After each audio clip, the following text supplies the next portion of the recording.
जय जगन्नाथ सांग माने चलतु देखा मछा खिया ताहा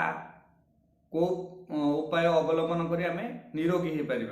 आजिकल प्राय लोक गोड़े पाद तले मछा खिया हुए मुझे तार फोटो उपर सेयार करी। यही रोग होगा फल लोकटी भलरे चाल बुल करें खाली पादरे तो मोटे चली पारे ना घरे मध्य चली पार ना बाहर तो चलबार अलग कथा किंतु घरे हेले खाली पादरे चली पारनी से पाद तले छोट पोहला टाइप रो माने मुग टाइप रो गोटे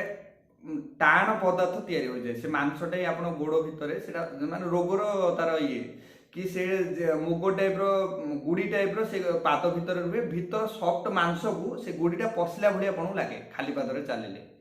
ताहा केमिति अति सहजरे भल हो पारिबो ताहा आमे ए वीडियो माध्यम रे जानिबा। एहीपरि वीडियो देखिया को हेले आम चैनल धन्वंतरी आयुर्वेदिक को सब्सक्राइब करंतु लाइक आ कमेंट माध्यम रे जणांतु आउ कोनोसी टॉपिक उपरे आपनको वीडियो देखिबा को इच्छुक। चलंतु आमे वीडियो आरंभ करिबा आ देखिबा को उपाय अवलंबन करी एटा भल हो पारिया। फास्ट उपाय दी तीनटा उपाय कहूची आपण जोडा सुविधा हला सेटा व्यवहार करिवे। महिरी गिरा गोटे 5 ग्राम रु 10 ग्राम आणतु 10 ग्राम खंडे आणतु प्लस गंधक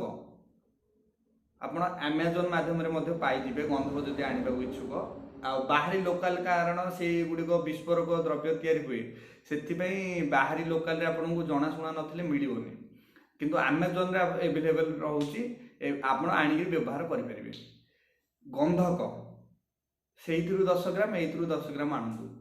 ताकू भल भाव दीटा को अलग अलग कर गुंड करूँ एकाठी गुंड करेंगे अलग अलग कर गुंड करेंगे। गुंड करने पर ताकू दीटा मिसेदेवे मिसेकिना जदि गुआ घी थी माने सबुठ भल सब आपण गुआ घी जदि अच्छी घरे ताठू भल किसी ना जदि गुआ घी नाही से दीटाक गुंड को गुआ घी सहित जदि गुआ घी मिलला भल कथा नहले आमर भेसलिन जो ओठ फाटिले लगा जाए से भितर भल से मिसई देबे। भेसलिन गुआ घी सबुठ भल किंतु न मिलला जदि जदि घरे अच्छी व्यवहार करंतु जदि न मिलला भेसलिन सहित मिसेबे ताकू भल से घांटीबे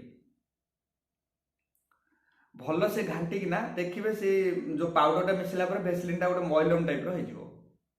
फास्ट कौन करेंगे आपण जो जगह मछाखिया होती ताकू ब्लेड रे ऊपर आड़ू टिके काटिदेवे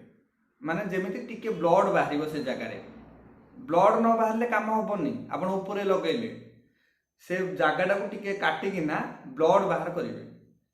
से जो ऊपर चमड़ाटा को आपको कष्ट धरा पड़े हाल्का टिके काटिदेले आमर जो एमती जो ऑपरेशन नाइफ आसे छोट वाला 10 टका नियंती ना आप ब्लेड करेंगे ऊपर आड़ू टिके काटिदेवे काटिकिना ताकू से जो आप जो बनइले मुझे जो चूनटा कहली ताकू से ऊपर लगाइबे लगाइले टी पोडिला भाया लगे आपको दरकार पड़े अधिक पोड़ी पारे भय करेंगे। एमती लगातार 10 दिन लगेबे भल से रोग गोटे दिन में भल हो किंतु तार जीवाणु जो रोचे जीवाणु भल हेनी जो जो जगार से जगार टिके टिके काटिकिना ता ऊपर प्रयोग करेंगे। 10 लगातार 10 दिन लगाइबे 10 रु 11 दिन गला देखिए मछाखिया नथिबो गोटे फास्ट ऑप्शन एटा हला। सेकेंड ऑप्शन मु कहूची सोरिष तेल ओरिजिनल सोरिष तेल जो कंपनी आसे सोरिष तेल को गरम करेंगे केमिति गरम करेंगे गोटे सलिता माने कपड़ा सूती कपड़ा रे गोटे सलिता तैयारी करेंगे ताकू सोरिष तेल रे बुड़े देवे देखिए से सोरिष तेल कपड़ाटी चीदब से कपड़ा जो बलिदा दी करथिबे ताकू निया लगाइबे निया लगेले कौन हम आप जानते आग आम ओडिया लोक प्राय जानते कि कंटा पशिगले कंटाटी बाहर करते आम सलितारे किंबा मरीच आम सुखिला लंका आसे लंका मरीच ताकू सुखिला मरीच सॉरी लंका मरीच तो नुह सुखिला मरीच से तेल बुड़ेकिना आम गोड़े पकाती जब कंटा पशिज तार जो काटवाटा कम करने से प्रकार ही प्रोसीजर आप सोरिष तेल को ये करेंगे खाली टिके ऊपर काटिदेवे मछाखियार जो हार्ड जगटा जो ऊपर रोचे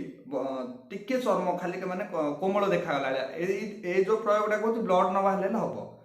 तापर से जो ड्रॉप टाक आप जो निआ लगे से आप मछाखिया सीधा रखिए देखिए से तेलटी तलू निआ लगे जगह को आसी गरम होकर से जगह पड़ो टिके काटब किंतु एपरी से जगार दिन को 2-3 थर पकेबे लगातार 6 ରୁ 7 दिन ये प्रयोगटी करेंगे देखिए संपूर्ण आपन मछाखिया भल हो। जय जगन्नाथ सांग मैंने यहीपरी टॉपिक रो वीडियो देखा गले आम चैनल धन्वंतरी आयुर्वेदिक को सब्सक्राइब लाइक शेयर और कमेंट माध्यम जनातु कि आम आउ कौन आप वीडियो देखा इच्छा अच्छी आपण कमेंट माध्यम आम से वीडियो बनइबू। जय जगन्नाथ सांग मैंने रोचे।